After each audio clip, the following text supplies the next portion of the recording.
Under new business, Elizabeth McNichols, District Ranger, U.S. Forest Service, with an update. So you should have in your handout just kind of an update since I last was here in the spring.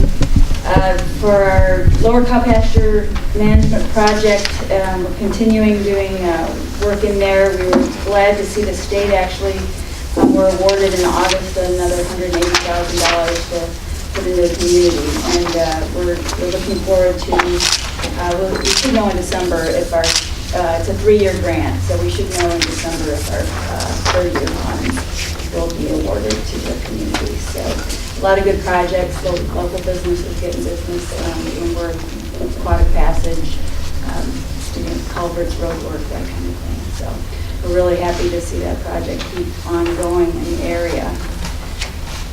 The sustainable recreation, I included that table of our use on the national forest and recreation. Of course, hiking, walking is like our #1 recreational activity on the forest, and hunting is second, but by about less than half. We implemented some new opening and closing dates down at Longdale Recreation Area from Memorial Day to Labor Day, and so that seems the gate, people are still out there walking. It's open to people walking past the gate, but we do have that gate closed down in the off season.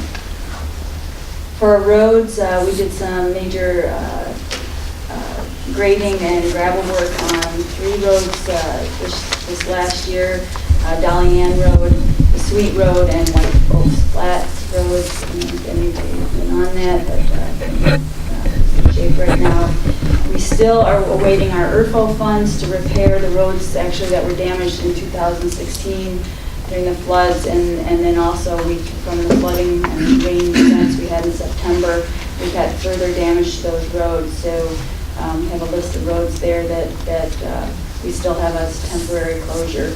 Rogers Road will be, as soon as we can repair the gate at the milepost 3.2. So the first 3.2 miles of Rogers Road will be open, but we just have the gate closed right now until we get that new gate up. It was vandalized and broken.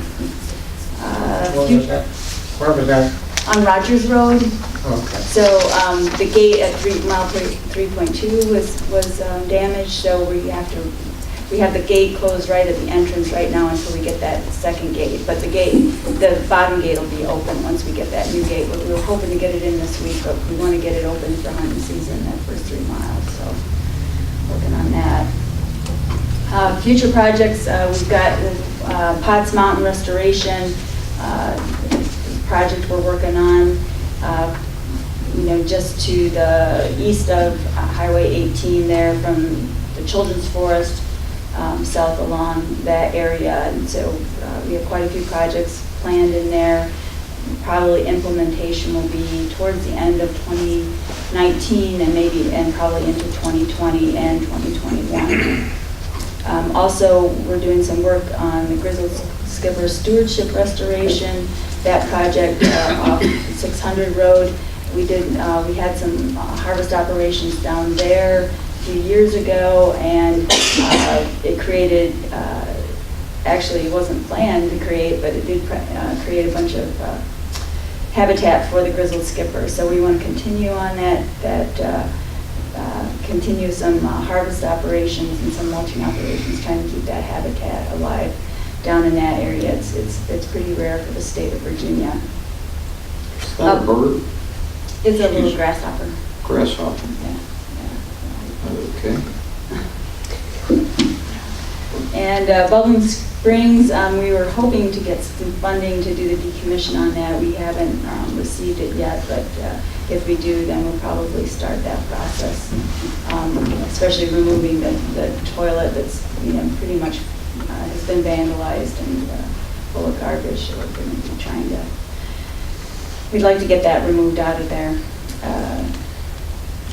Recreation site hazard trees. We have some hazard trees in some of our recreation areas here in Alleghany, and we're looking, and especially ash trees too, and we're going to try a new approach and see if we can maybe have them commercially removed, see if we can get any buyers for the trees that are in those areas. In instead of paying somebody to remove them, just as a different, kind of a different model. And then on Evans Track Sustainable Rec, we'd like to if we get the funding, we'd like to expand the parking lot there for the boat access there under the Cow Pasture River at Evans Track, and removal of some of the buildings that have become dangerous and vandalized. So that's the projects we have coming up. We're hoping in the next fiscal year. We just started it in October. Any questions? Board members have any questions, comments? I do. Rich Hole Trail, or you can call it White Rock. Big open gate at the bottom of the Rich Hole Trail, going out. Bar is closed. At the Rich Hole Gate, at the trailhead there? I think it's closed just above the trailhead. You just closed. Is that open? I don't think it would have closed it. It's usually open. I'll have to check on that. No, it's not open. It's not open. It's closed right now? Okay, I'll check on that one. And are you going to do any maintenance on that road? The automotive has grown in the road just about. Right. Well, we're just submitting our road maintenance request for this year, so we can get it on the list. I've had a couple of calls about a couple other roads coming up, since we got kind of the big major roads graded this last year. So. About the scenic highway on North Mountain. I think that's what you call it, scenic highway. Up there, yeah. I drove it about a month ago. It was in pretty good shape. I don't know. It's bad shape. Okay. Some of the culverts there, the roads out and lots of stuff. Reflectors in the holes in the middle of the road. Yeah, the culverts. So there's part of it that's a Forest Service road and part that's a state road. So State you're just road talking in about the good Forest Service section. State roads in good shape. Forest Service is not good. Mr. Carter? Can I ask a question? Because I'm asked at least once a month, and we touched on it tonight. With the amount of national forest and trails through our national forest, has there ever been any consideration as to an ATV dedicated trail route in our area? It's going on so much around us, and you guys really can't afford to maintain what you've got. I mean, it would be beneficial to the entire area. Why hasn't it been considered, or has it not been considered, or if it has, is it possible? It would require new trail construction, which is quite expensive, and then, guarantee that we could have some way to maintain it. Like you said, our funds have been cut for the existing trails that we have, and we're really dependent on volunteers right now to do most of our, wide range of trail maintenance. I haven't received any requests, at least on the James River Warm Springs, for an ATV trail.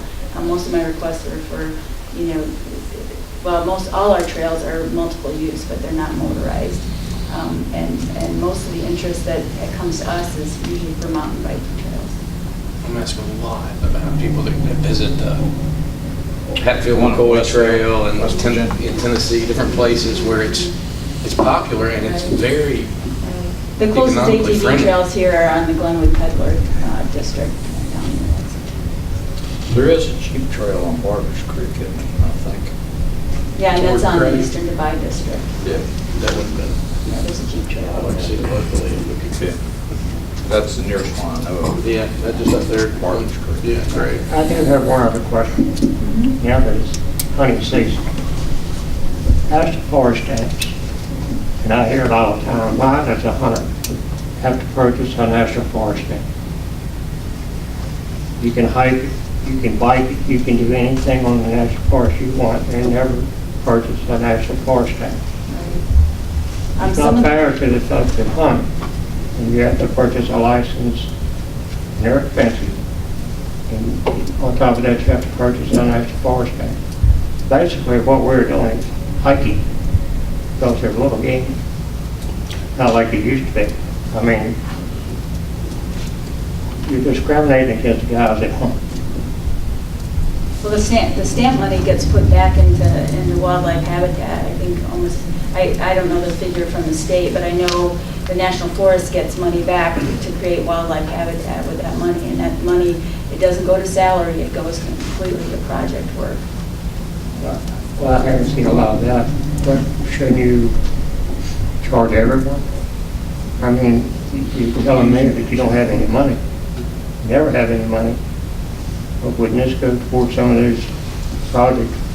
Right, and we do have, you know, some areas like that are day use sites, we don't have any James River Warm Springs, like sites that we charge a fee, except around Lake Mumma, there's a day use fee to use those facilities, and that money goes back in the Bay Area too. But on the general national forest, we don't have, but well, on the James River Warm Springs, we don't have any fee areas like at our trailheads or at our picnic areas or things like that. We have to go through a whole process to ask to be able to charge fees there. I mean, I don't think they'll charge anything.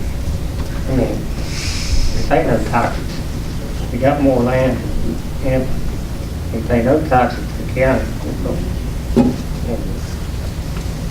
And we get no benefit out of that, so we should at least give us benefit, not charge, utilize what's there. Basically, we'll charge everyone. That's all I have.